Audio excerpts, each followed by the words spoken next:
Moi, en fait, j'ai envie de vous parler de la question qui est un peu centrale dans la relation de notre société avec ces sujets. C'est la question du doute. La question du doute qui nous habite en permanence, qui se dissipe pour certains, qui se renforce pour d'autres. Il y a une phrase de Vinciane Després que j'ai beaucoup aimée hier en conclusion de son intervention. Elle disait « Les idées ne sont pas dangereuses à partir du moment où il y en a plusieurs ». Et ça, je partage vraiment ça, parce que je m'aperçois combien l'homme, en fait, aime bien assez rapidement s'enfermer dans une idée. Quelle que soit son ouverture d'esprit, quelle que soit son intelligence, quelle que soit sa bienveillance, on a vraiment un mécanisme neurologique qui fait qu'on est conduit, au fur et à mesure que les années passent, à renforcer une sorte de modèle et de paire de lunettes qui nous permet de voir la réalité et de voir le monde autour de nous. Et que cette paire de lunettes, elle est basée sur notre culture, notre éducation, nos croyances, les croyances du monde dans lequel on vit, sur la science, enfin sur un extrêmement large panel d'éléments. Et la difficulté, c'est qu'on n'a pas conscience d'avoir cette paire de lunettes, donc on a tendance à se dire qu'on a une vision très objective des choses. Plus encore dans notre société occidentale où on se base sur une approche scientifique, on a vraiment l'impression qu'on connaît la réalité et qu'on a un modèle explicatif de cette réalité qui est très solide. Et pour peu qu'on soit soi-même scientifique ou médecin, cette confiance dans le modèle que l'on utilise est tellement énorme que ça devient presque un dogme, et un dogme complètement inconscient. Et ça, c'est vraiment quelque chose qui est apparu assez rapidement quand j'ai commencé à m'intéresser à ces thématiques. Parce qu'en fait, pourquoi j'ai commencé à m'intéresser à ça? Comme sans doute certains d'entre vous, j'ai été confronté à la mort. J'étais journaliste, je suis devenu journaliste très jeune, je n'ai pas fait d'école de journalisme, je suis parti sur le terrain. Je voulais absolument devenir reporter de guerre. Et je suis parti à 19 ans, en 1988, en Afghanistan, qui était à l'époque occupé par les Soviétiques, pour me lancer sur le terrain. Et quand je suis arrivé sur place, j'ai rejoint un groupe de combattants qui m'ont fait entrer clandestinement dans le pays. Je me suis retrouvé dans le maquis, ne parlant pas ni le farsi ni le pachtou. Enfin, j'étais avec un groupe de parlant farsi. Et immergé pour des semaines et puis des mois de maquis, de guerre, d'incompréhension. Et là, pendant ces premières semaines, en fait, j'ai vraiment acquis pour moi quelque chose qui a été décisif et qui reste encore aujourd'hui, plus de 30 ans après, comme une espèce de socle fondateur de ma démarche. Je ne savais pas quoi faire. Je suis dans ce camp, dans les montagnes, avec des combattants. Il ne se passe rien. Et puis, les journées s'égrènent les unes après les autres. Et puis, à un moment très tendu dans la journée, ou plus souvent la nuit, il y a un bombardement, où il y a une rumeur d'attaque de commandos russes, quelque chose qui fait créer une immense tension, où là, on n'a même pas le temps d'avoir peur, tellement c'est tendu et tellement il faut réagir. Et puis voilà, l'alerte passe, où les bombes, elles arrêtent de tomber. Et puis on retombe dans l'ennui, dans le temps qui s'écoule. Et moi, j'ai 19 ans, je n'ai pas de bac, je fais des photos, la moitié sont floues, mais je ne le sais pas encore. Et je me dis, mais qu'est-ce que je dois faire en fait? C'est quoi ce métier que je veux apprendre? C'est quoi ce métier de journaliste? Ça consiste en quoi ici? Parce qu'il ne se passe rien. Je ne suis pas en contact, il n'y a pas de téléphone satellite, il n'y a pas d'internet, il n'y a rien à cette époque-là. Donc je ne suis pas en contact avec une sorte de vision globale de la situation de l'Afghanistan à ce moment-là. Je suis juste paumé avec mes 50 moudjahidines dans la forêt. Et en fait, dans ces semaines d'ennui, après je vais quitter ce camp et je vais faire un long parcours dans l'Afghanistan. Mais pendant ces premières semaines, je vais observer quelque chose en moi qui va être vraiment décisif. C'est-à-dire que je vais observer physiquement une sorte de transfert, je ne sais pas comment je pourrais dire, mais j'ai l'impression de m'extraire au fur et à mesure que les jours repassent d'une espèce d'enveloppe, d'une espèce de fœtus dans lequel j'étais immergé. Et ce fœtus, pour moi, c'est mon monde, ma réalité. Et je m'aperçois, aux grandes surprises, ce que je vous disais en introduction, que si je vois les choses d'une certaine manière, ce n'est pas qu'elles sont de cette manière-là, c'est parce que j'ai appris à les voir comme ça. Je suis né en France, de culture chrétienne, baptisé. Je ne suis pas spécialement pratiquant, ça importe peu, mais voilà que je suis immergé dans un groupe de combattants chiites, pro-iraniens, extrêmement pratiquants évidemment, qui font le djihad, donc la guerre sainte contre l'occupant soviétique, quelque chose qui est à des années-lumière de ce que j'ai pu apprendre, donc j'ai une perception extrêmement distanciée de ça. Et au fur et à mesure que les jours passent, je suis dans cet état de porosité. En fait, j'ai pas appris à me blinder, j'ai pas appris ce que je dois penser en tant que journaliste, j'ai pas appris à réduire le champ de ma curiosité. Je suis juste une espèce d'énorme éponge. Et je parle de tout et de rien avec un Mouj, avec un autre. Je tombe sur un volontaire européen qui fait le djihad parce qu'il est d'origine musulmane, donc il parle français, donc on peut parler aussi. Et voilà que cette réalité, qui est celle des combattants en train de faire la guerre sainte contre un occupant étranger, devient un peu la mienne. Et ça ne m'a pas donné d'informations factuelles.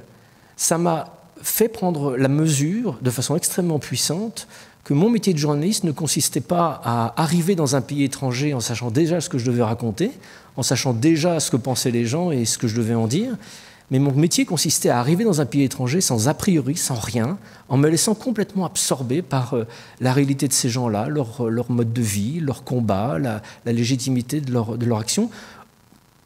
Plus encore même, j'ai envie de dire, si cette action me semble bizarre, incompréhensible, extrême ou je ne sais quoi. Et ça, je l'ai vraiment gardé toute ma vie, et notamment la première partie de ma vie où j'ai travaillé sur des sujets un peu émotionnellement chargés, comme la question du terrorisme, la question du trafic de drogue, de l'islam en Asie centrale et des mouvements contestataires. Et ça y est, j'ai un trou, mais j'ai un cerveau un peu embrumé. Ça va revenir. Hein. Enfin voilà quoi. Merci. Merci de votre indulgence. C'était une sorte de préambule, mais qui pour moi est vraiment important à souligner parce que voilà, quand j'ai eu à m'intéresser à des sujets encore plus émotionnellement chargés, encore plus émotionnellement incroyables comme ceux qui nous rassemblent aujourd'hui, si je n'avais pas eu cette préparation et cette formation de terrain pendant plus de 10 ans, peut-être que j'aurais pas du tout suivi cette même voie.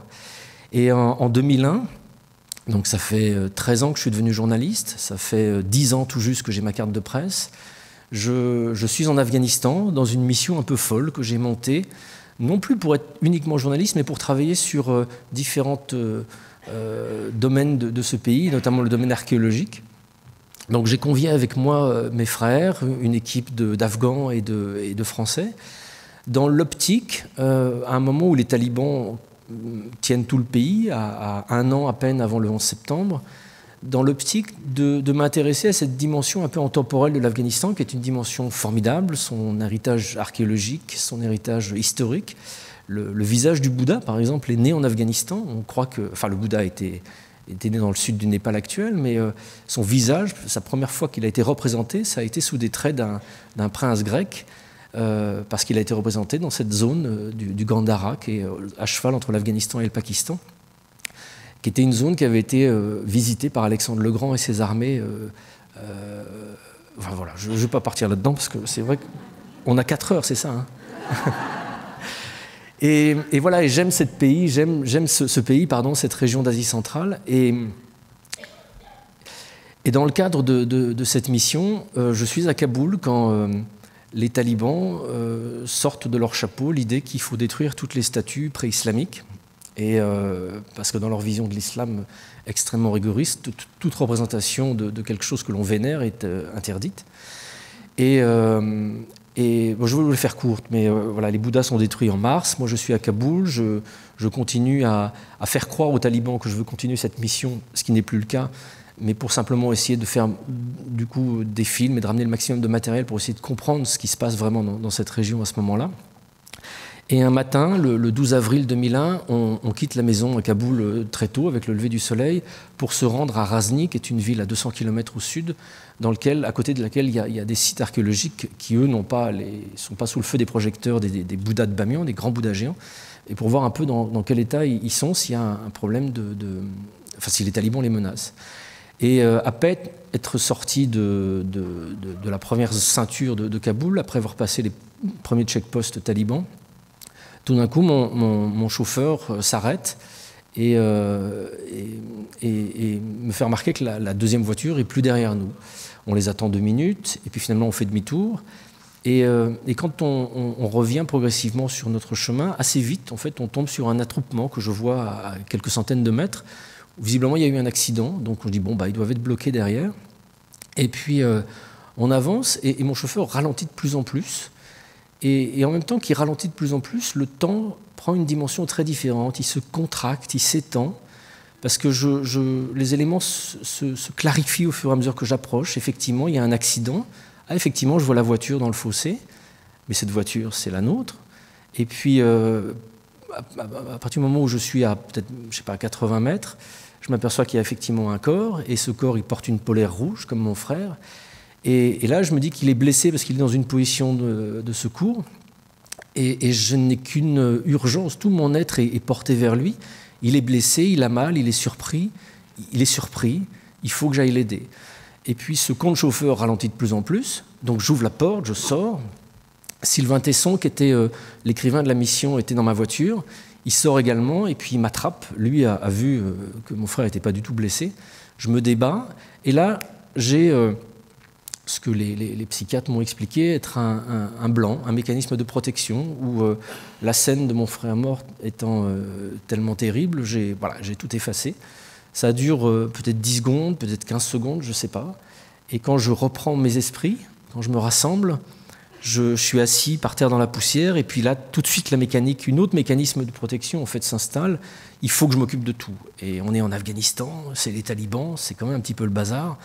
Donc il faut que je m'inquiète de mon frère, je m'inquiète de Vadim, qui est l'autre Français qui était dans la voiture. Il est où, Vadim?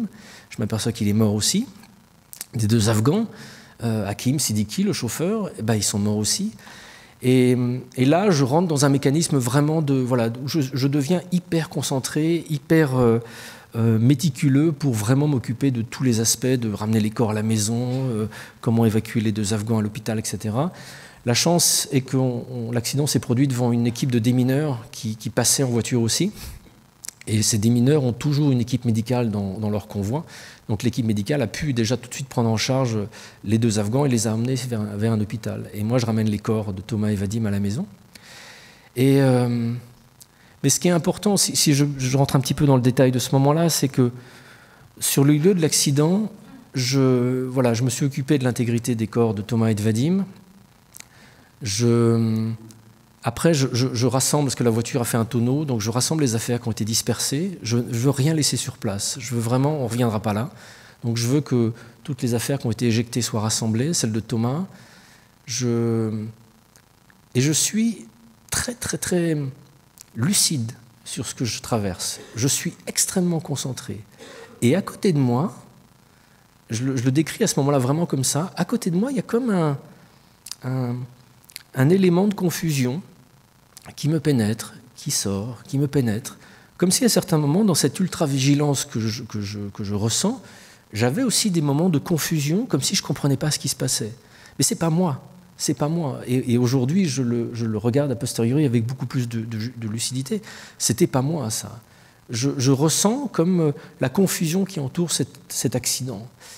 Je suis à des années-lumière de me poser la question de savoir si c'est mon frère ou pas. Je ne crois pas à la vie après la mort. Pour moi, c'est hors sujet, ça n'existe pas, cette thématique-là. Mais malgré tout, instinctivement, je suis poussé à m'agenouiller auprès de mon frère, à lui prendre la main et à lui expliquer ce qui se passe. Et je regarde au-dessus, en fait, je ne regarde pas son corps, je m'adresse au vide au-dessus de son corps. Et je peux vous assurer que quand je fais ça, je ne suis pas dans une démarche de croyance en me disant tiens, j'ai entendu dire qu'il fallait faire ça. L'intensité du moment est tellement violent et tellement bouleversant que je suis juste pur instinct. Et donc je dis à Thomas, t'es mort, Vadim, Thomas, vous êtes mort, vous inquiétez pas, je m'occupe de tout. Et puis on les ramène à la maison. Assez rapidement, en fait, il s'avère qu'il faut évacuer Kaboul parce qu'il n'y a même pas de morgue à Kaboul à ce moment-là.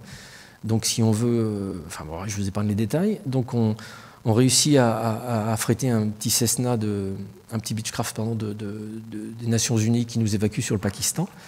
Et puis une semaine après, on est de retour en France, les funérailles ont lieu, et puis je m'installe dans cette vie que certains d'entre vous traversaient, qui est une vie où tout d'un coup on s'installe dans le deuil, et on vit une famille qui tout d'un coup a perdu l'un des siens, d'une façon inattendue, avant l'heure, si tant est qu'il y ait une heure.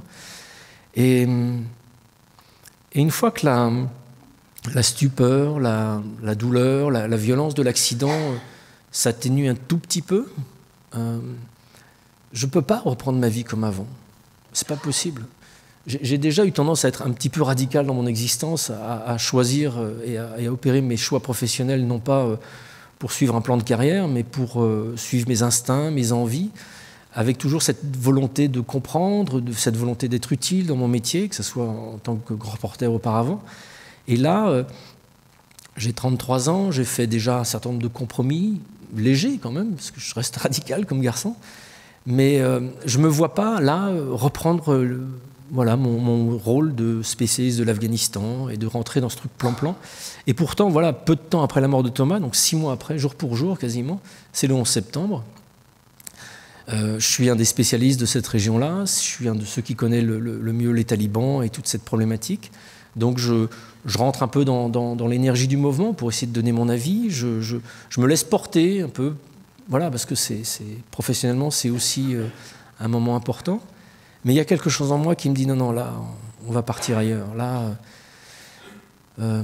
ce sens que je cherchais à la vie adolescent, je veux le trouver. Je veux plus repartir comme avant, quoi.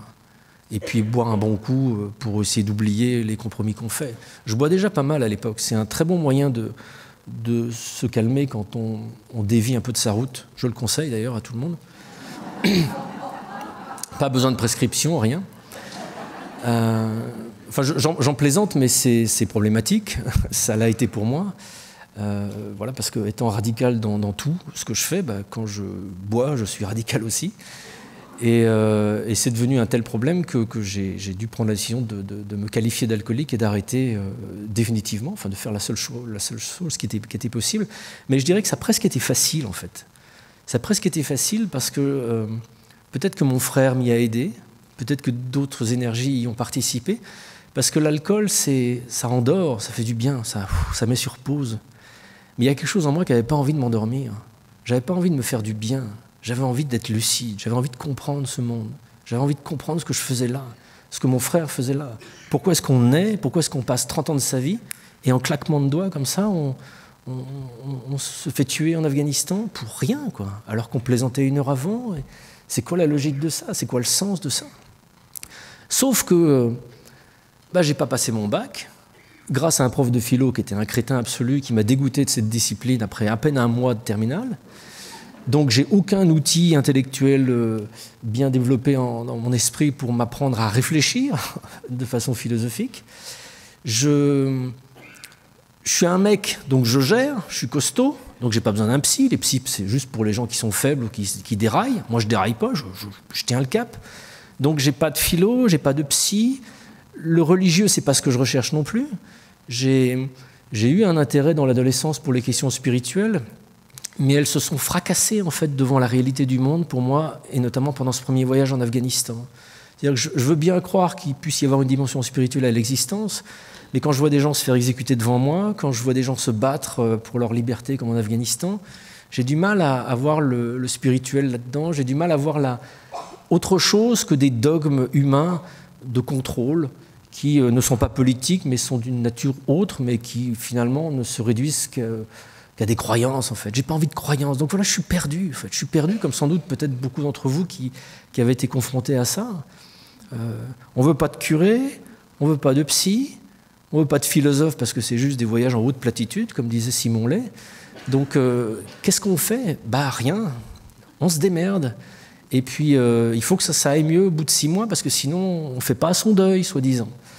Et moi, en fait, ça va être une succession d'accidents qui font que je vais progressivement découvrir qu'il y a peut-être une approche qui est autorisée pour un journaliste comme moi sur ces questions-là. Et c'est notamment en entendant parler pour la première fois des expériences de mort imminente. Je me souviens d'ailleurs d'avoir entendu Jean-Jacques sur Europe 1 en 2006 parler à l'occasion du congrès de Sonia Barkala à Martigues, qui a réuni des milliers de personnes autour de cette question-là. Voilà, j'entends parler de ces expériences de mort imminente. Donc à cette époque-là, je suis intrigué qu'un médecin, enfin maintenant j'ai compris que tu étais complètement farfelu, mais je je suis étonné qu'un médecin s'intéresse à ça. Enfin, pas étonné, mais je me dis, bon, ça doit être un mécanisme cérébral où il y a forcément une explication conventionnelle. Enfin, je ne me pose pas de questions, en fait. Pour moi, je suis inconsciemment tellement habité de ma vision du monde occidental qu'il y a forcément une explication conventionnelle et que si on pense que ça indique une vie après la mort, ça doit être une forme de croyance. Mais malgré tout, je me dis, tiens, ça vaut peut-être quand même le coup de creuser. Parce que je lis dans les livres de Jean-Jacques et dans d'autres, je lis des récits notamment d'expériences de mort imminente vécues après un accident de voiture. Les gens disent, ah, c'est marrant, j'étais au-dessus, j'ai vu les pompiers me ranimer, puis j'ai suivi l'ambulance jusqu'à l'hôpital. Voilà, mon frère, il est mort d'un accident de voiture. Est-ce que si on avait pu le ranimer, si on avait pu le ramener et l'emmener à un secours, il m'aurait dit, après être revenu, ah, c'est drôle, je t'ai vu, tu m'as pris la main. Voilà. Et donc, je commence à m'intéresser à ces sujets-là. Et assez progressivement, en fait, je découvre quelque chose qui me stupéfait énormément. Je découvre que des gens sérieux, qui a priori savent de quoi ils parlent, donc comme des médecins, ne disent pas que finalement ces expériences, on les connaît, on les comprend. Je découvre des gens qui sont dans l'incertitude, qui sont dans le questionnement, des gens qui disent on sait ce que c'est qu'une hallucination, on sait ce que c'est que les différentes causes physiologiques qui peuvent créer des états de conscience différents, mais en général c'est plutôt des états altérés, voire très altérés. Or, là, les récits d'expérienceurs de mort imminente sont des récits qui ont l'air extrêmement clairs, extrêmement nets. On l'a déjà abordé un petit peu hier avec les différents intervenants. C'est des expériences d'une plus grande réalité. Dans le graphique que montrait Charlotte Martial, il y a quand même des mots, vous savez, son tri des mots les plus dits pendant une expérience. Enfin, moi, j'ai du mal à voir où on va avec ça, mais enfin, je voyais quand même les mots réalité, vivant, voir. Des mots qui, a priori, ne s'apparentent pas à quelqu'un qui a bu une demi-bouteille de whisky et qui est à moitié mort contre les toilettes en train de vomir. Ça, c'est une altération du cerveau. Un demi-litre de whisky altère le cerveau d'une façon qui vous rend confus, qui vous rend pas bien, comment dirais-je, lucide sur le déroulé des heures qui se passent quand vous êtes sous. Comment se fait-il qu'une expérience où là le cerveau a priori est en plus grande souffrance encore qu'il peut l'être quand il a quelques molécules d'alcool, comment se fait-il qu'un cerveau puisse générer une expérience d'une telle intensité, d'une telle réalité, d'une telle importance? Je ne parle même pas de ce qu'a évoqué Pim aussi hier, qui est l'effet secondaire, indirect de ces expériences, qui est un effet profondément transformateur. Comment se fait-il que simplement une expérience comme celle-ci, qui va durer quelques minutes, quelques secondes, puisse être possible par la simple activité du cerveau? Et en continuant à creuser, je m'intéresse plus spécifiquement uniquement à cette partie hors du corps, cette partie autoscopique, où les témoins disent être sortis de leur corps, vont observer des choses avant de partir peut-être dans des dimensions plus transcendantes. Il y a au moins ce passage où ils sont au-dessus d'une scène, dans le bloc opératoire, et où ils peuvent décrire des éléments factuels.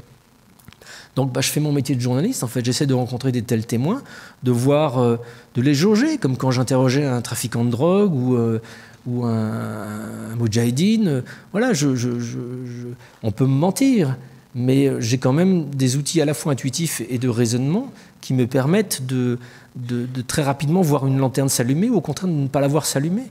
Et puis je rencontre, grâce à Jean-Jacques, notamment un monsieur qui m'avait impressionné, qui s'appelait Jean Morzel, qui était un Toulousain, qui a vécu une expérience de mort imminente au début des années 50, je crois, pendant son service militaire.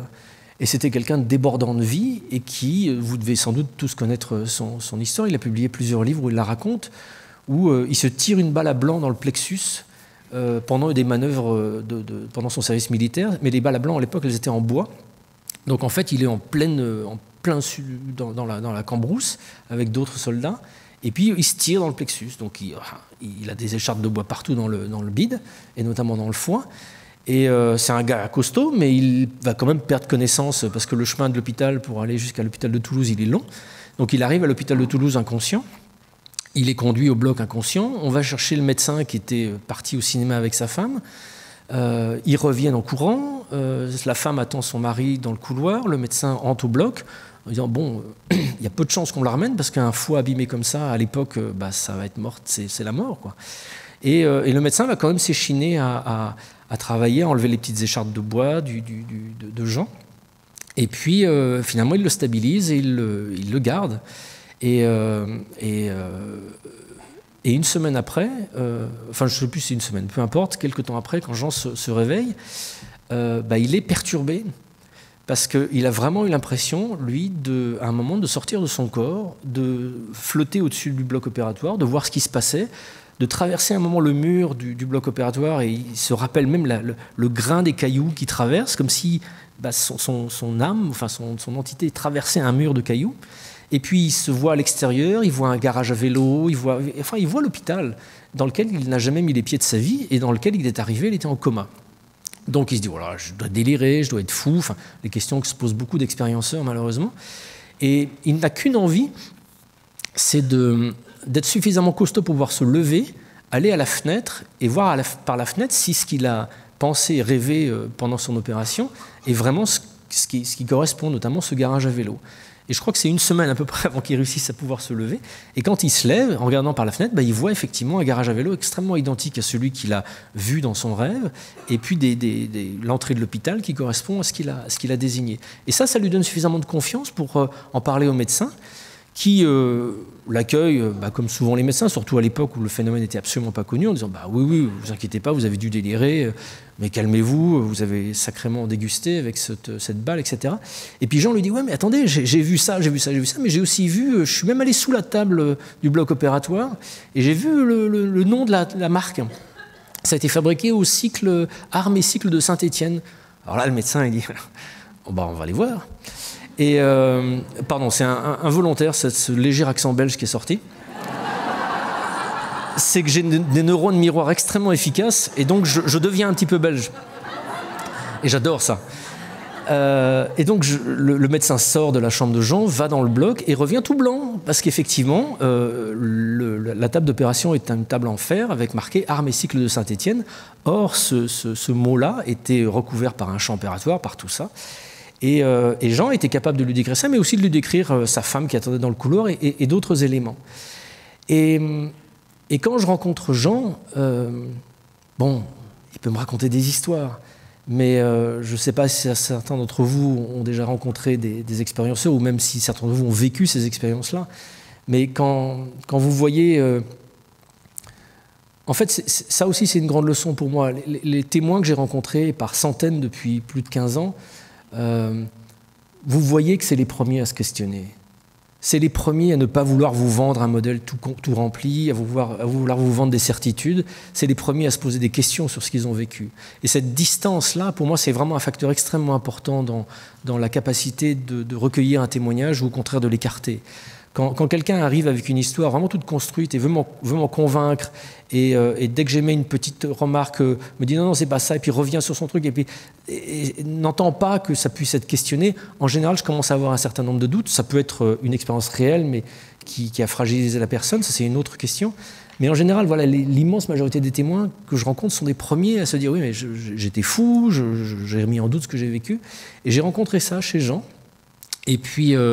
voilà, suite à Jean, j'ai rencontré d'autres témoins, j'ai travaillé sur d'autres cas, toujours en m'intéressant, en laissant un peu de côté, dans un premier temps, la partie psychologique de l'expérience, qui est importante, qui est même capitale. On l'a vu avec Pim hier, cette transformation que vivent les témoins est profondément capitale.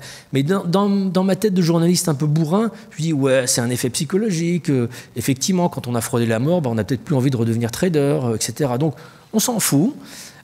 Concentrons-nous sur cette partie otoscopique. Est-ce que vraiment on peut vérifier? Parce que ça, je veux dire, c'est soit noir, soit c'est blanc, quoi.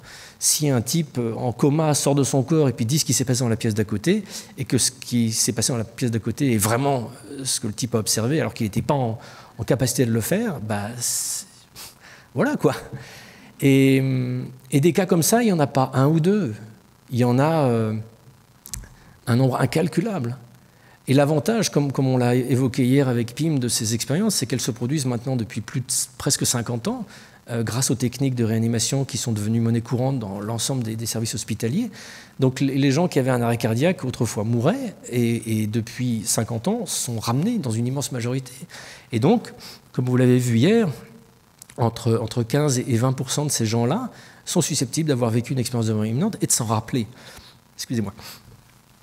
Je bois un peu avant de m'évanouir.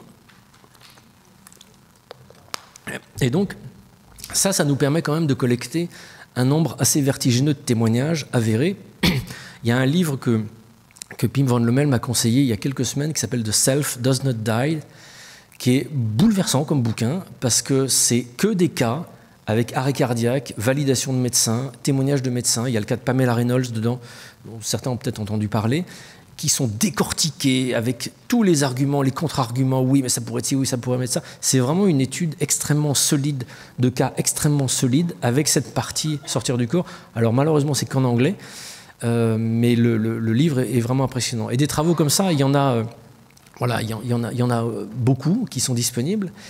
Et donc, voilà, dans ces, il me suffit de quelques mois où je fais mon boulot de journaliste et je vais interroger des médecins, lire des bouquins, lire des articles, et je m'aperçois qu'il y a toute cette espèce de certitude dans laquelle on baigne avec beaucoup d'assurance en disant la réalité c'est juste la matière, les phénomènes subjectifs comme la pensée, la conscience, la mémoire, etc. Tout ça c'est forcément lié à un corrélat neuronal, c'est-à-dire c'est même pas lié, c'est-à-dire que c'est fabriqué par une activité cérébrale, c'est forcément ça, vu que la réalité c'est que de la matière.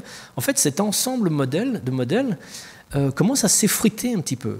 Il s'effrite à cause de ces anomalies que constituent les expériences de mort imminente. Et en science, on avance en se confrontant à ces anomalies. On pose une hypothèse qui nous permet de décrire une réalité, on essaie de monter une expérience pour mettre en défaut cette hypothèse, et on n'avance que comme ça.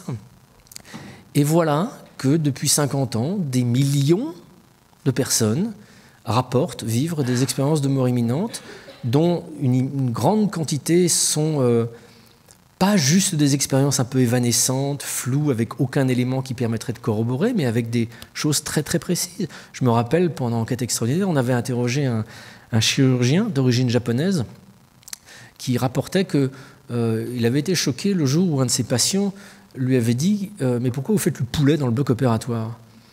Sauf que ce patient-là, il avait le poitrail ouvert et il était en pleine opération à cœur ouvert. Donc son cœur ne fonctionnait pas, il était en arrêt évidemment cardiaque et il n'était évidemment pas en capacité d'observer quoi que ce soit. Sauf que ce médecin d'origine japonaise, il avait été formé dans une école où, pour éviter de contaminer les objets qu'il ne devait pas toucher après s'être lavé les mains, il gardait les mains sur son poitrail pendant l'opération et quand il ne travaillait pas, il indiquait comme ça au personnel dans le bloc « Prends ça, fais ci ».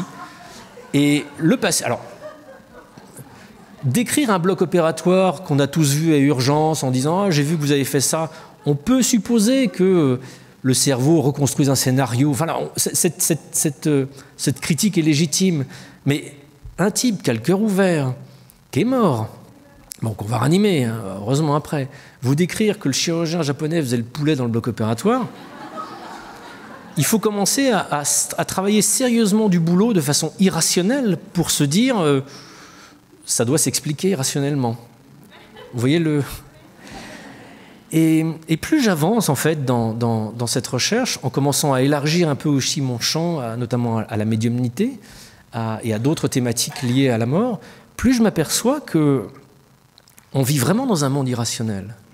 On vit vraiment dans un monde qui n'a pas conscience de cette paire de lunettes, parce que cette paire de lunettes, elle est trop solide.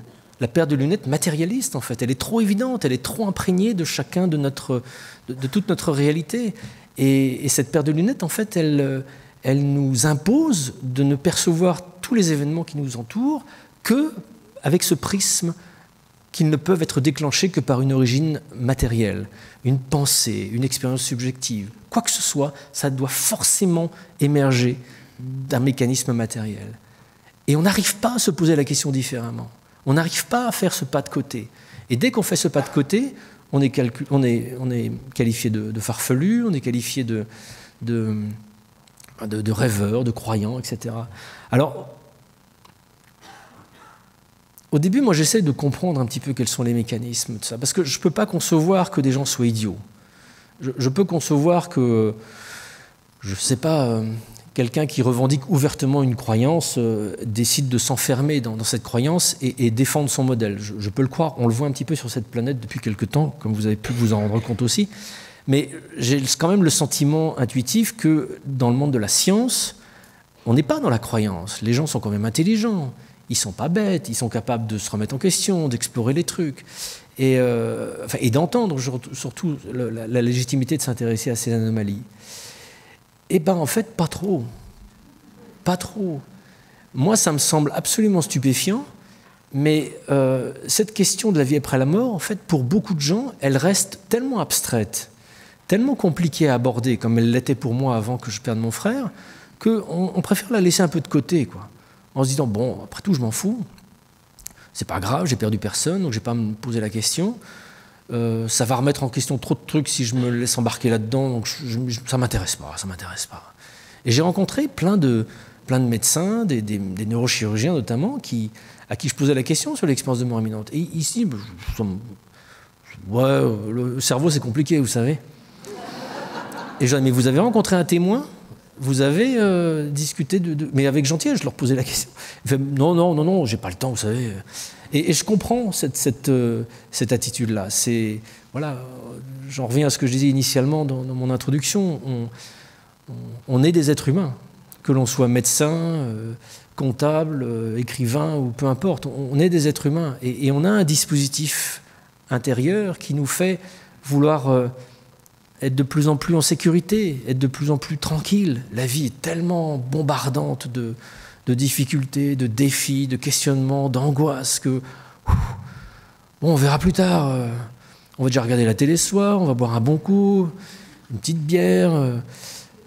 Enfin, moi, c'est fini. C'est compliqué d'ailleurs. Et voilà, et on remet un peu à plus tard, jusqu'au moment où, pour moi, comme pour certains d'entre vous, voilà, la mort fait irruption. Et puis là, on a envie de comprendre, on a envie de cette réponse-là. Et c'est ce que disait Pim hier, c'est-à-dire la plupart des médecins ne s'intéressent absolument pas aux expériences de mort imminente jusqu'au jour où ils en vivent une eux-mêmes. J'ai interviewé le chirurgien Eben Alexander il y a quelques mois pour mon prochain livre, et je ne sais pas si certains d'entre vous l'ont déjà vu ou lu. Voilà l'archétype absolu du neurochirurgien brillant, formé à Harvard, qu'on n'a rien à faire de ces expériences-là. Lui, c'est du boulot. Et puis, en même temps, ça se comprend. Regardez la responsabilité d'ouvrir la boîte crânienne d'un gars et d'aller lui tripatouiller dedans pour le sauver. Enfin, je veux dire, vous avez la vie des gens. Donc, il y a 1000 questions éthiques, philosophiques et de vie qui sont plus importantes que d'aller s'intéresser à ces délires de gens qui disent avoir volé, etc., etc. Jusqu'au jour où il a cette méningite et puis il est sur un papillon géant avec sa sœur dont il ignorait l'existence. Et quand finalement il revient à lui et qu'il voit son dossier médical et qu'il se dit mais j'aurais eu un dossier comme ça, juste je reviens pas vivant, quoi. Donc moi je comprends pas comment déjà je suis pu revenir vivant et puis je comprends pas comment mon cerveau a pu générer une telle expérience. Enfin voilà, je pourrais développer à l'excès, comment dirais-je, ces exemples. Moi, toutes ces années, ça a développé en moi une forme de patience, en fait, une forme de compréhension. Peut-être parce que pendant plus de 30 ans de ma vie, enfin pendant plus de 10 ans de ma vie professionnelle, j'ai été ce sceptique qui s'ignore. J'ai été ce mec qui s'en fiche complètement, qui ne veut pas entendre quoi que ce soit de ces sujets-là. J'étais pas idiot, j'étais pas intolérant, j'étais pas matérialiste, enfin je savais même pas en fait. J'étais juste indifférent de ces sujets-là. Et notre société, elle est marquée par cette indifférence globalement, et c'est cette indifférence qui fait que ce modèle matérialiste tient d'une façon vraiment irrationnelle encore autour de nous. Et cette indifférence, elle peut être érodée, non pas en allant au combat, enfin il y a certaines personnes qui vont au combat, mais de mon point de vue, c'est ce que j'essaie de faire à travers mes écrits, en y allant un peu en douceur. Quand quelqu'un a peur de quelque chose, si vous lui mettez devant une immense photo de ce dont elle a peur, elle va avoir un peu plus peur encore. Moi, j'essaie de dans mon travail d'entendre la légitimité de ces questionnements, de trouver des réponses, de cheminer. Après, il y a des blocages qui sont non débloquables, je le conçois, mais il y a quand même sur, mettons, 100 personnes, il y a 20%, et vous êtes là ce soir, qui avaient cette ouverture d'esprit, cette curiosité, cette capacité d'entendre voilà, des choses qui vont remettre en question peut-être vos certitudes. Il y a 80% des gens qui ne sont pas dans cette salle ce soir, ou disons 78, pardon, qui sont indifférents, quoi, indifférents, et puis 2% qui sont absolument braqués, militants, zététiques, etc., etc. Moi, ce qui m'intéresse, c'est ces 78%, parce que c'est notre monde, c'est notre société. Et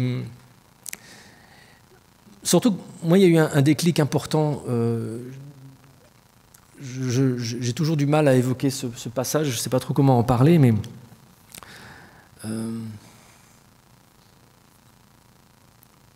et j'ai pas de réponse surtout. Mais j'ai le sentiment que, vous savez, Einstein disait que pour solutionner un problème, on ne peut pas utiliser les outils qui nous permettent qui ont créé le problème. Donc, est-ce que la science peut mettre en défaut le matérialisme qui l'imprègne complètement? Je ne suis pas un anti-scientifique. C'est absurde de dire qu'il ne faudrait pas que ces expériences demeurent imminentes, par exemple, ou les autres expériences ne soient pas étudiées. Mais il y a dans la méthodologie scientifique des présupposés de base qui servent à élaborer la méthodologie, qui parfois peut-être aussi interdisent d'une certaine manière l'accès à une certaine dimension des réponses. Il y a quelques années, la revue Science avait fêté son 125e anniversaire en publiant la liste des grandes questions que la science n'avait pas encore résolues. La numéro 2, c'était la conscience. Mais comment est-ce qu'était formulée la question? Quel est le substrat neuronal de la conscience? C'est un peu où est-ce que j'ai paumé mes clés, en fait. Vous savez, vous connaissez l'histoire du type bourré qui cherche ses clés sous un lampadaire, et puis quelqu'un vient le voir en lui disant « Mais qu'est-ce que vous faites ?»« Je cherche mes clés. » Pardon, excusez-moi. C'est vraiment avec cœur. Et... Pardon. Faut que je prenne l'accent canadien, là. Et le monsieur dit « Mais vous les avez perdues ici, vos clés ?» Et le type dit « Non, non, je les ai pas perdues là, je les ai perdues là-bas, mais là-bas, on n'y voit rien. » En fait, voilà, quel est le support neuronal de la conscience? Ça me fait un peu cet effet-là de, voilà, on va chercher dans le cerveau, parce que c'est forcément dans le cerveau que la conscience émerge, comment elle émerge. Mais est-ce que la possibilité qu'elle n'émerge pas dans le cerveau vous est venue à l'esprit? Non, non, ça émerge dans le cerveau. Et en fait, on est un peu bloqué comme ça. Et c'est pas de ça dont je voulais parler, en fait. Oui, ça va, j'ai le temps encore. Non, je voulais venir à la question du doute, qui était en fait ce que j'avais formulé au début. Mon frère et moi, en 2001, j'ai commencé en 2003 à travailler sur ces sujets et à vraiment m'y consacrer quasiment à plein temps. Donc ça fait aujourd'hui 17 ans que je lis, que je navigue, que j'ai la chance de rencontrer à travers le monde entier des chercheurs dans plein de disciplines différentes qui ont toutes trait plus ou moins à cette question de la conscience. Ma vision de ce qu'est la vie, de ce qu'est la conscience a profondément évolué, mais elle n'a pas évolué par moment de grande révélation. C'est pas un moment tout d'un coup j'aurais rencontré quelqu'un qui aurait fait la démonstration magistrale de la réalité de la vie après la mort. C'est pas une expérience avec un médium. C'est pas un moment vraiment décisif. Une expérience avec un médium, par exemple, où je refais un test en aveugle comme celui que j'ai fait dans le test, ça va me troubler, ça va ouvrir un certain nombre de questions. Je vais tout d'un coup, mais comment se fait-il que ce type qui ne me connaît pas, qui n'a pas de photo, est capable de donner autant de détails précis sur un défunt? Mais assez rapidement, des nouveaux doutes arrivent. Et je pense que c'est une force, ça. Ça peut être compliqué à gérer au quotidien, mais c'est aussi la force de notre monde, de notre société occidentale. Je ne sais pas si en Belgique vous êtes aussi cartésien qu'on l'est en France, enfin aussi maladivement cartésien qu'on l'est en France, mais j'ai quand même le sentiment qu'on baigne tous dans une forme de relation assez similaire à la réalité. Mais pour moi, c'est vraiment une force, ça. C'est une capacité à ne pas prendre tout pour argent comptant, à questionner en permanence les témoins, les recherches, les écrits. Mais parfois, il faut quelque chose, une rencontre, un élément qui nous permet de prendre un peu de recul. Moi qui suis profondément mental, j'ai entendu pendant des années des médiums, des psys, des gens qui s'intéressaient à ces sujets-là me dire « mais à un moment, il faut que tu lâches. Sauf que pour moi, lâcher, c'est une faute professionnelle. Je ne peux pas lâcher. Parce que lâcher, ça voudrait dire que tout d'un coup, j'ai moins de discernement, je suis moins critique. Je ne veux pas lâcher. Je veux des éléments objectivables qui me permettent de dire oui ou non si telle ou telle chose est vraie. Et puis en 2006, dans l'éventail des espaces que je voulais explorer pour m'intéresser à la question de la mort, je vois le film de Yann Kounen, D'autres mondes, qui est consacré à l'ayahuasca et au chamanisme shipibo, au chamanisme amazonien, qui est à base de plantes, et notamment de cette plante psychoactive qu'est l'ayahuasca. Et je rencontre Yann Kounen et d'autres personnes qui pratiquent ce type de chamanisme. Et voilà, ce qu'il me dit, c'est que le chamanisme, le ayahuasca en quechua, ça veut dire liane des morts, et qu'en gros, on boit un coup, ça fait un état modifié de conscience, et là, on rencontre le monde des morts. Cool, j'y vais. Je prends un billet d'avion, je pars au Pérou, je vais dans le centre qui était tenu par Guillermo Arevalo, qui était le bonhomme sur qui Yann Kounen avait fait ce film. Et puis, voilà, il me demande « Qu'est-ce que vous voulez ?» Je dis « je veux voir mon frère qui est mort. » Ok. Donc, la première cérémonie. Je raconte toutes ces cérémonies lorsque j'étais... La mort n'est pas une terre étrangère, qui est au livre de poche. Et puis la première nuit, je ne rencontre pas du tout mon frère, en fait.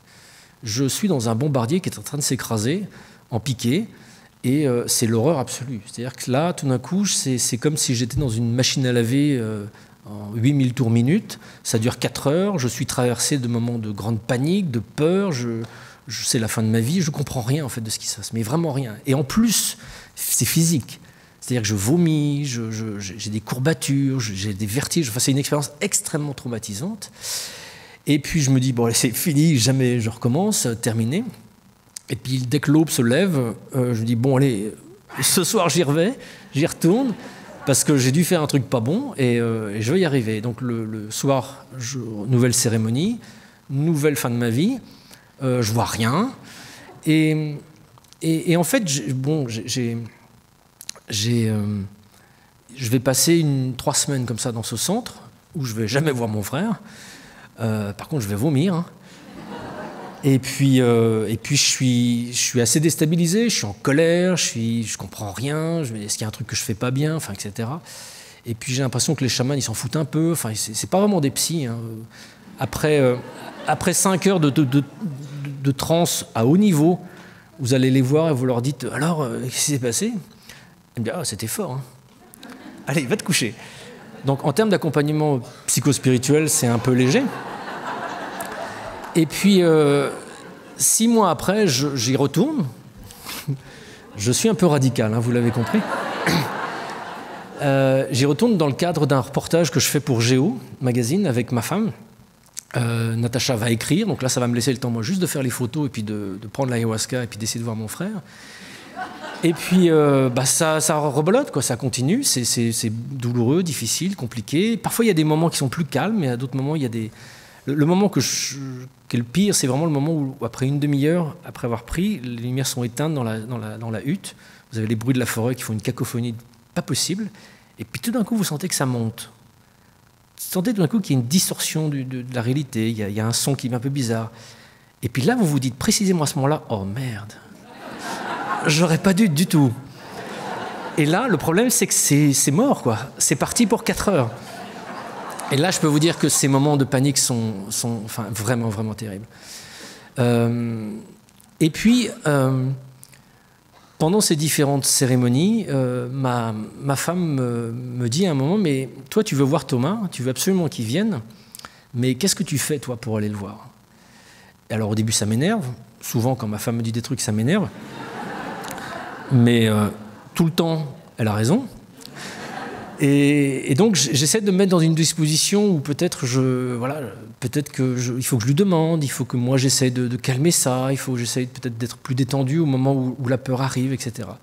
Et puis arrive une cérémonie où en fin de cérémonie, pour vous donner un petit peu une ordre d'idée, une session d'ayahuasca avec des substances visionnaires comme celles que j'ai prises sont extrêmement visuelles et vous avez des millions de visions. C'est littéralement absolument complètement envahissant. C'est-à-dire vous voyez quelque chose Tout d'un coup, vous dites « Oh, c'est cool, il faut que je le note parce que c'est beau ». Et puis, vous êtes déjà passé à autre chose, vous savez même plus ce qu'il y avait avant. Enfin, vous êtes submergé de milliers de visions.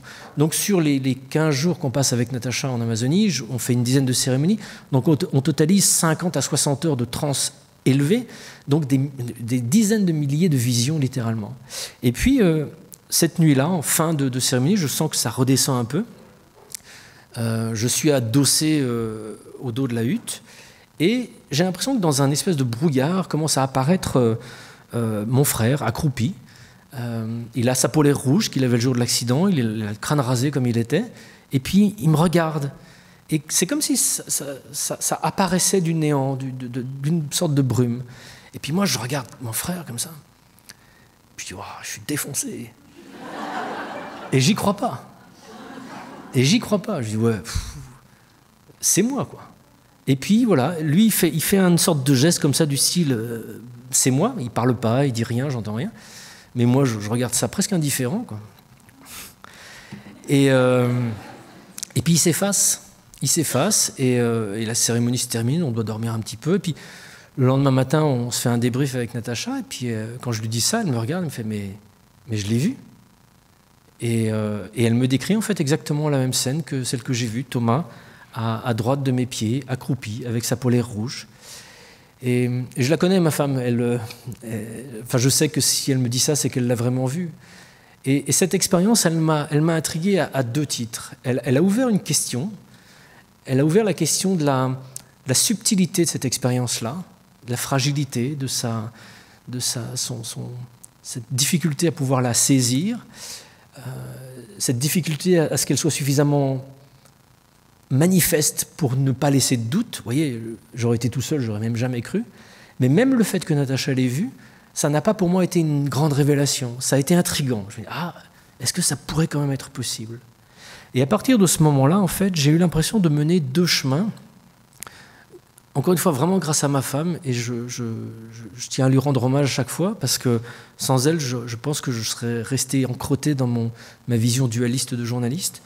Là, j'ai vraiment eu l'impression de pouvoir commencer un autre travail, un autre questionnement vis-à-vis de la mort, en essayant de m'ouvrir à cette dimension plus intuitive, en essayant de m'ouvrir à ces sensations sur lesquelles je ne peux pas me prononcer, et on ne peut pas se prononcer.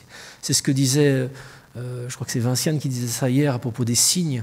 Les signes n'ont de valeur, comme elle le formulait, qu'à travers la réponse qu'on leur apporte.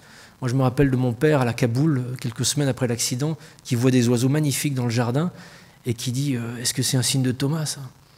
Je dis « Qu'est-ce que tu veux que je te dise ? Je ne peux pas te répondre. Je peux pas te répondre. » Et je pense que dans la relation qu'on a aux défunts, il y a cette richesse que permet notre société d'avancer avec de la science et déjà de déboulonner plein de fausses certitudes sur la matérialité de notre monde, sur l'inexistence de ces dimensions spirituelles. On peut sacrément ébranler cette certitude. Et aujourd'hui, pour moi, je pense que l'hypothèse d'une vie après la mort est une hypothèse extrêmement rationnelle, qui mérite d'être étudiée et qui ne peut pas être rejetée comme ça. Il y a trop de recherches, d'éléments, pas de preuves, parce qu'une preuve, c'est au sens mathématique du terme, mais d'évidences qui convergent vers cette hypothèse que la vie se poursuit après la mort. Mais ensuite, il faut que chacun de vous, là où vous êtes dans votre vie, au moment de votre parcours, vous saisissiez de ces éléments-là pour en faire quelque chose, pour le vivre à travers vous, pour voir ce que ça éveille, quelle possibilité d'attention à ces signes, à ces choses subtiles autour de vous qui se produisent tout le temps, vous allez être capable d'avoir. Moi, je suis passé à côté de milliers de signes de mon frère, parce que je voulais tout simplement pas les voir. Et puis à un moment, je me suis dit que j'étais suffisamment solide et suffisamment campé sur mes pieds pour me dire que si, c'était peut-être possible. Et j'ai l'impression aujourd'hui, à 51 ans, d'être parvenu à une forme d'équilibre un peu maîtrisé entre l'intuition, entre ce monde subtil sur lequel je ne peux pas avoir de certitude, et ce monde rationnel qui est le mien et ce mode de fonctionnement journalistique. Et aujourd'hui, je suis habité de cette certitude que, comme disait Pim hier, il n'y a pas de vie après la mort, il y a juste la continuité d'une forme de conscience qui prend des habillages différents. Je suis intimement convaincu, pour le sentir dans chacune de mes cellules, que mon existence, là, en tant que Stéphane Alix, elle est certes temporaire. Je vais essayer de survivre encore un petit peu à cette journée. Mais il y a quelque chose en moi qui ne s'appelle pas Stéphane Alix, qui s'appelle rien du tout, qui est rarement accessible, malheureusement, et qui vient d'un temps hors du temps, qui va continuer à pénétrer dans un autre temps hors du temps et hors de l'espace, et qui est quelque chose de lumineux, d'harmonieux, qui vient d'un espace qu'on va appeler la conscience, l'amour. Enfin, tous ces termes sont un peu New Age et cucul-praline, mais j'arrive pas à trouver d'autres mots, en fait. Et en fait, je vais juste terminer là-dessus. Ouais. Il y a quelque chose que je ressens aujourd'hui profondément, c'est que ces distances que l'on met avec nos morts, la première distance étant le fait qu'ils sont séparés, loin, enterrés, inaccessibles à nos sens, à nos 5 sens, cette distance, elle n'existe pas. C'est très difficile à dire pour moi. Je pense que nos défunts, nos proches, mon frère, mon père, ils ne sont pas loin, ils ne sont pas ailleurs, ils baignent là, l'environnement dans lequel on est. Exactement comme les ondes de RTL baignent cette salle et toutes les autres chaînes de radio et de télé. On ne les voit pas, on ne les capte pas, mais il suffit, comme disait Pim hier, de brancher un appareil pour capter ces ondes-là, et instantanément elles sont là. Moi, j'ai eu la chance de pouvoir vivre d'autres expériences d'état modifié de conscience, de travailler sur cette dimension intuitive et de ressentir dans des expériences parfois extrêmement fortes que ces mondes, ces autres mondes, ils sont là, mais là, en nous. Enfin, ils ne sont pas à l'intérieur de notre corps, ils sont juste là, en permanence. Et il nous appartient à nous, à chaque seconde, de décider de s'y connecter, de décider de s'en nourrir, de décider de partager ça. On n'a juste pas le feedback. C'est juste ça. Voilà, merci beaucoup.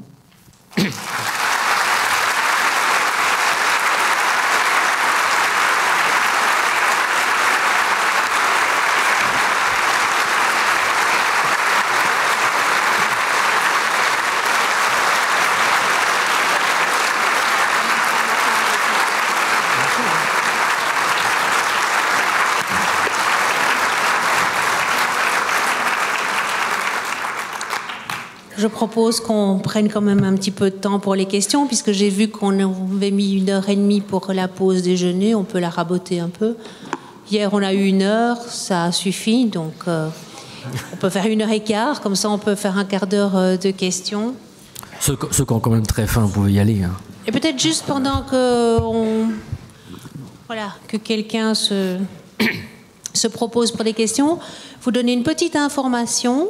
Nous avons donc un 3e intervenant qui a confirmé sa participation au congrès de mars 2022.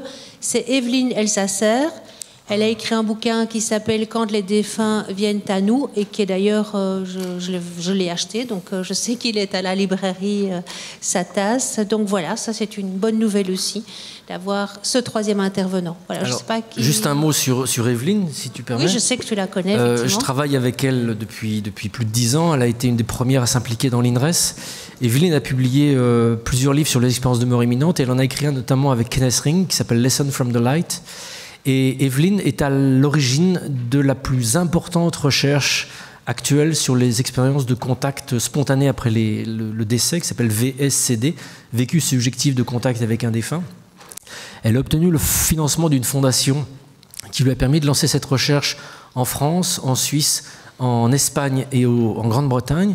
Et ils ont recueilli plusieurs milliers de témoignages extrêmement détaillés sur ce type d'expérience. Et les résultats vont être publiés sous forme de bouquin, donc dans 2 ans, le livre existera. Et ce travail, pour moi, il est pionnier, magistral, parce qu'il va bien au-delà d'une simple recueil de témoignages. Il y a vraiment une analyse qualitative, quantitative de la phénoménologie de ces expériences-là, qui, je le rappelle, concerne plus de 50% des gens qui vivent un deuil. Donc c'est une géniale nouvelle qu'Evelyne soit là. Vous allez kiffer, comme on dit. J'ai bien fait de l'annoncer devant Stéphane, voilà. Est-ce qu'il y a des mains qui se tendent? Est-ce qu'il y a des micros qui circulent? Ou c'est mon micro qui... Madame là.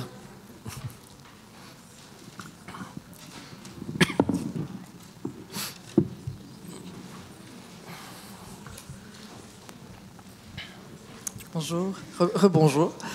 Les expériences de chamanisme, comme vous avez vécu, peuvent être très effrayantes, je trouve. En tout cas, dans les descriptions, ça peut être assez impressionnant. Il y a parfois d'autres techniques qui peuvent exister. Je ne sais pas si vous avez déjà entendu parler des hypnoses régressives. La méthode Dolores Cannon, par exemple, je trouve que c'est une technique assez fascinante. Merci beaucoup de poser cette question, parce que je m'aperçois qu'effectivement, je n'avais pas mis le petit préambule par rapport à l'ayahuasca. C'est interdit, hein. C'est illégal. Donc, dans un cadre chamanique au Pérou, ça peut éventuellement être intéressant. Le problème, c'est qu'au Pérou, je l'ai dit, les chamans ne sont pas forcément des psychothérapeutes. La moitié d'entre eux sont des sorciers qui vont juste penser à profiter des jolies filles qui viennent dans leur centre. Donc, c'est malheureusement une pratique qui pose problème si on veut la faire dans des bonnes conditions. Et puis, comme vous venez de le souligner, il y a... moi, je suis un peu bourrin, donc il m'a fallu des gros trucs bien violents pour me débourrer. Mais Dieu merci, on a aujourd'hui accès en Occident à plein de techniques d'induction d'état modifié de conscience qui permettent de vivre des expériences profondément guérisseuses, profondément éclairantes. Si on reste dans le domaine du chamanisme, il y a le chamanisme au tambour qui vous permet de provoquer des transes qui peuvent avoir un caractère thérapeutique et exploratoire profondément puissant. Il y a, je sais, Corinne Sambrin qui est venue plusieurs fois ici et qui travaille avec l'équipe du Coma Science Group parce qu'elle arrive à induire des trans. Corinne a développé ce qu'elle appelle la transe cognitive pour la débarrasser un petit peu du folklore chamanique local. Et le travail que montre Corinne, c'est précisément de montrer que la transe n'est pas réservée à quelques élus qu'aurait rencontré le grand cerf magique au fin fond de la forêt. La transe est une disposition naturelle de l'esprit humain. Il y a plein de mécanismes inhibiteurs qui nous empêchent, Dieu merci, d'entrer en transe là dans cette salle, ou un peu quand on le veut. Mais ce que montrent les travaux de Corinne, et je crois qu'il y a un papier qui vient d'être publié justement par l'équipe du professeur Loreille sur ce sujet-là, montre que plus de 80% des gens sont capables d'entrer en transe très rapidement. Au-delà de la transe et de l'esprit chamanique, effectivement, il y a l'hypnose, il y a la respiration holotropique qui a été développée par Stanislav Grof, qui permet aussi d'induire des états modifiés de conscience. En fait, on a aujourd'hui une palette d'outils extrêmement variés qui permettent de provoquer ces états modifiés de conscience. Provoquer un état modifié de conscience, c'est se mettre un petit peu en dehors de cette machine. Vous savez, il y a Serge Marquis, cet auteur canadien, qui parle du petit hamster qui court dans la tête. On a tous un petit hamster qui court dans la tête, et ça en permanence. Donc en fait, ce qu'il faut arriver, c'est à le distraire, ce petit hamster, voire à le calmer bien dans un coin. Et ça, toutes les techniques utilisées en psychothérapie ou dans d'autres domaines permettent d'agir sur ce petit hamster et de le faire dormir. L'hypnose, la méditation, enfin, voilà, plein de techniques différentes. Donc voilà, l'ayahuasca et les psychédéliques sont intéressants, et ça notamment des recherches actuelles montrent leur utilité en psychothérapie. Le MDMA, par exemple, est en passe d'être légalisé aux États-Unis pour l'utilisation dans des cas de dépression. Donc c'est vraiment des pistes de recherche extrêmement prometteuses qui demandent à être sorties du contexte un peu diabolisé dans lequel elles ont été placées dans les années 70. C'est un débat, il y a beaucoup de politique dedans. Mais dans le cadre d'exploration intérieure, de curiosité, de découverte de ces zones d'ombre, voilà, il y a aujourd'hui 1000 techniques différentes. Il suffit de trouver celle qui vous correspond et qui vous plaît, et surtout 1000 techniques qui sont tout à fait légales, pas invasives et pas aussi violentes que peut l'être le chamanisme amazonien. Voilà, merci. Alors je ne suis pas le maître du micro.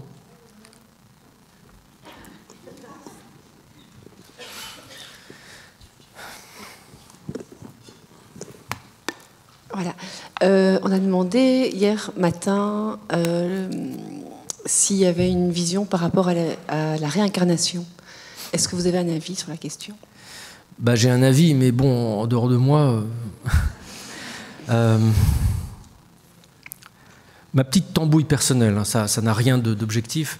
J'ai le sentiment, quand on pose cette question-là, on la pose avec un regard de notre point de vue aujourd'hui.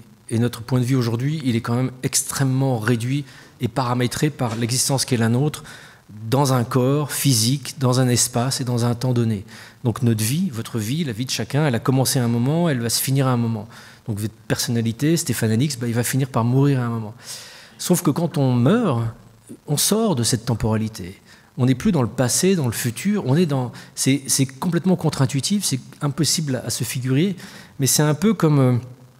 voilà, mettons que... je ne sais pas si vous voyez, ça va être ma vie, par exemple. Voilà, ça c'est le début, ça c'est la fin. Là, on est au milieu, j'espère. Je suis bloqué dans cette temporalité, dans cette ligne-là. Je peux me souvenir de ce qu'il y avait avant et je peux éventuellement supposer ce qu'il y a après, mais je n'ai pas du tout accès. Sauf que quand je meurs, là, pouf, je sors. Et là, j'ai une espèce de vision, c'est ce qu'évoquent les expérienceurs de mort imminente, une revue de vie. Vous ne voyez pas un truc qui se défile dans une temporalité, vous voyez l'ensemble de votre existence. Mais vous ne voyez pas seulement celle-là, vous voyez toutes les passées, toutes les futures. Et donc, pour moi, la question de se dire si la réincarnation existe, mon fils qui est mort, je ne peux plus communiquer avec lui parce qu'il est déjà réincarné peut-être, elle est absurde d'une certaine manière. Parce qu'il y a quelque chose de l'ordre de ce continuum de conscience qui a animé cet enfant ou ce proche que vous avez perdu, qui continue à être là de façon permanente. Et j'irai un peu plus loin. En ce moment même, votre âme, pour l'appeler comme ça, pour être plus clair, elle est déjà dans le monde des morts.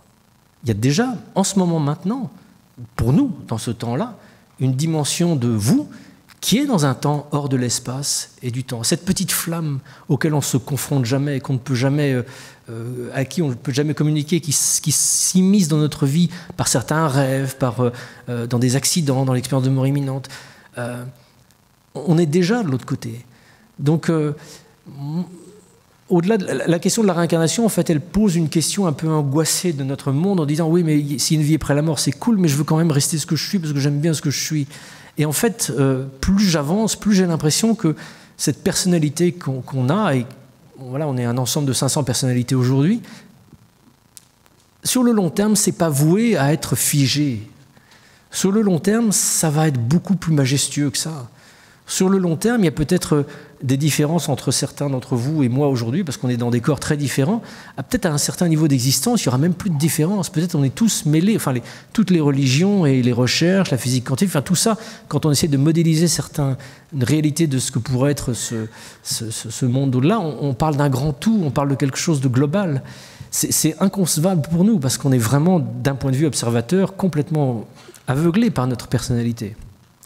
Mais j'ai le sentiment que, vous voyez, la mort est une espèce de vase qui s'ouvre et que, voilà, Stéphane Alix, pour l'instant, il est bien présent là, bien malade, et puis quand il va mourir, il va être moins Stéphane Alix. En fait, on va s'en foutre de Stéphane Alix. Je vais devenir autre chose, et puis à un certain niveau d'expansion, tout d'un coup, des vies vont se croiser, comme ça m'est arrivé, moi, dans un état modifié de conscience en Amazonie, que je raconte dans Lorsque j'étais quelqu'un d'autre, où tout d'un coup, la vie d'un autre personnage qui est peut-être ma vie d'avant, mais j'aime pas tellement réduire le questionnement à cette vision-là, a tout d'un coup pénétré ma réalité.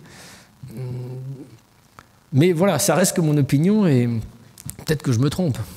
J'en sais. Merci de la question.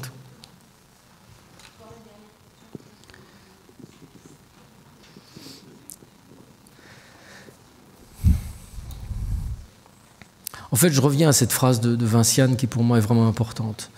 Les idées sont dangereuses si on n'en a qu'une seule. Quand j'ai fait cette enquête sur possiblement ma vie d'avant, en fait, pendant une retraite en Amazonie, j'ai vu dans une vision, un voyage chamanique sans substance, vraiment au tambour, une scène extrêmement précise de guerre avec un personnage dont j'ai eu le nom, le prénom et plein d'éléments très très détaillés, très précis. J'aurais pu focaliser cette enquête en disant « Ah, ça y est, j'ai vu ma vie d'avant, je vais m'intéresser à ce personnage et je vais creuser. » C'est ce que j'ai fait. J'ai creusé, j'ai essayé de comprendre le lien que j'avais avec cet homme, etc.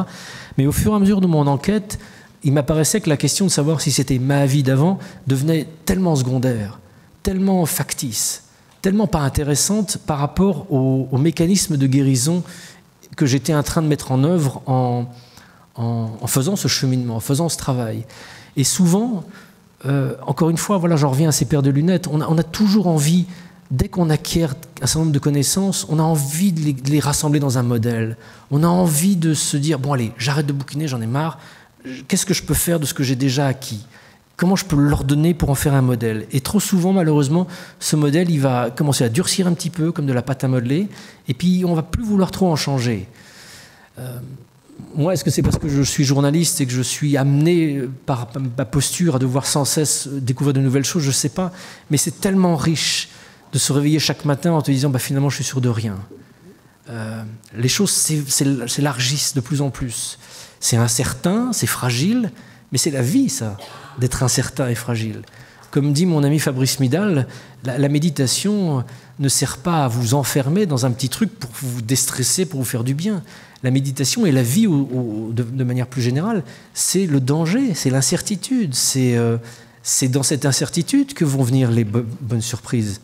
Alors l'adversité aussi, mais l'adversité, vous allez quand même la voir, même si vous vous renforcez dans votre forteresse. Donc autant rester ouvert, et vous allez avoir que des bonnes surprises. Parce que je pense qu'il y a quand même un principe bienveillant. Ça peut paraître bizarre de dire ça, mais je suis habité par cette certitude que la bienveillance est ce qui habite notre monde. Et la noirceur, la tristesse, l'injustice, c'est des façons incomplètes de voir une réalité plus large. Merci. Alors, il y a encore une question.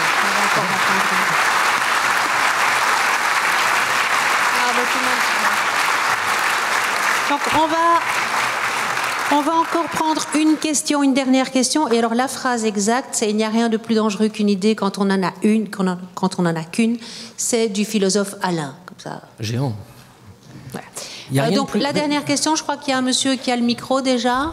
Il n'y a rien de plus dangereux qu'une idée voilà. Quand on en a qu'une. Il n'y a rien de plus dangereux qu'une idée quand on n'en a qu'une. Ça sera dans mon prochain bouquin, ça. Et donc c'est Alain. Alain. Son vrai nom, je ne me souviens plus. Mais... Parce qu'Alain, c'est pas son vrai nom. Mais... C'est pas juste son prénom? Il s'appelle Alain. Je vois qu'on a regardé les mêmes films. C'est le philosophe connu sous le nom d'Alain, mais son vrai nom, je sais pas c'est quoi. C'est son nom de scène, quoi. Oui. Le monsieur peut poser sa question? Oui, je vais faire... Court pour pouvoir soutenir Stéphane Alix. Parce qu'on a parlé, depuis 2 jours, on parle de expérience de mort imminente. Ce que j'ai vécu,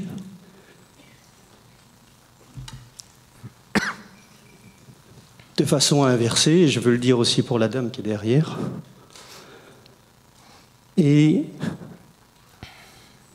c'est une décision que moi j'ai pris de revenir. J'ai entendu des gens qui disaient qu'ils étaient bien. Moi je découvre un tas de témoignages.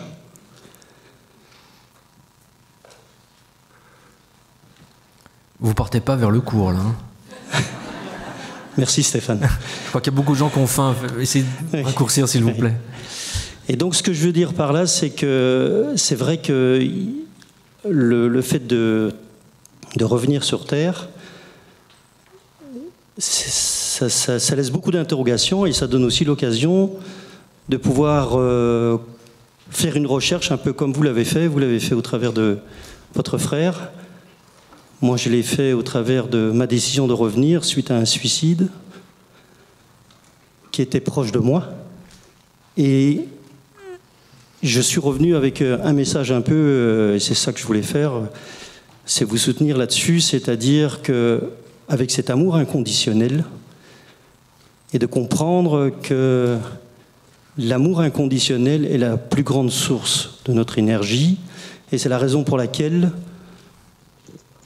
tout se déclenche derrière. Et c'est vrai que aujourd'hui, et grâce à ce colloque, je réalise que je ne suis pas un marginal,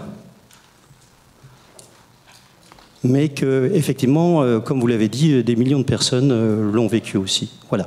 Et que cette NDE inversée, chez moi, c'est une décision d'amour parce que je voulais retrouver les gens que j'aimais et dans mon corps.